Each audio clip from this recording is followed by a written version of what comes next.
Yo tout le monde, c'est votre Blackie et on se retrouve pour une nouvelle Blackie News. Il n'y aura pas énormément de news dans cette vidéo, mais restez bien jusqu'à la fin parce que la dernière news, elle fait un peu plaisir. Tu dis encore qu'il y a des femmes bien. Bref, sans plus tarder, let's go pour les news. Alors la première news est sur Lil TJay qui est actuellement hospitalisé. C'est très récent. On n'a aucune information. On ne sait pas du tout ce qu'il a. Valérie Pécresse a été testée positive à la VIDCO-19. Elle annonce poursuivre sa campagne à distance. Il y a un adolescent de 14 ans qui a été léviot en pleine rue dans le Var. Il attendait le bus avant d'être entraîné de force dans un parc par son agresseur. Le suspect de 42 ans a été interpellé et il est connu de la justice pour des faits similaires. La France a réalisé avec succès le tir d'essai d'un missile nucléaire sans charge. La ristourne du gouvernement sur les carburants sera finalement de 18 centimes par litre en métropole, soit 3 centimes de plus qu'annoncé par Jean Castex. La mesure entrera en vigueur vendredi prochain. Et la dernière news est sur une jeune femme qui s'appelle Jasmine Grogan. Elle explique avoir rencontré son fiancé qui s'appelle Macaulay Murphy en allant au supermarché. Là, vous allez me dire, ouais, mais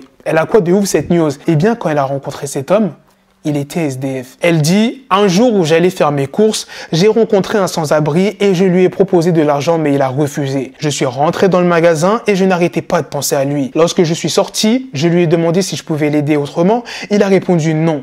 Il m'a proposé de m'aider à porter mes sacs de courses dans un taxi. J'ai dit oui. J'ai demandé s'il voulait que je lui apporte quelque chose à manger. Il était embarrassé mais il a dit oui et nous sommes allés dîner. Nous avons eu une longue discussion sur sa vie et je suis allé lui acheter un petit téléphone pour que nous puissions rester en contact. Il y avait quelque chose de différent en lui. Je lui ai demandé s'il voulait qu'on se revoie pour déjeuner. Il a dit oui. Nous sommes sortis plusieurs fois ensemble et il a fini par se raser la barbe, se faire de nouvelles dents et trouver un très bon travail. Nous avons maintenant 2 enfants. Nous sommes toujours ensemble et très heureux. C'est le meilleur papa et le plus incroyable des fiancés. Il m'a demandé en mariage. J'ai bien sûr dit oui. Nous sommes si heureux que nos chemins se soient croisés et nous croyons que tout arrive pour une raison. Il a rendu ma vie tellement meilleure et je ne pourrais pas imaginer le faire sans lui maintenant. Moi qui pensais que ces histoires-là arrivaient que dans les films, la preuve que non. Ah oui, je ne vous ai pas dit dans quel pays ils vivent.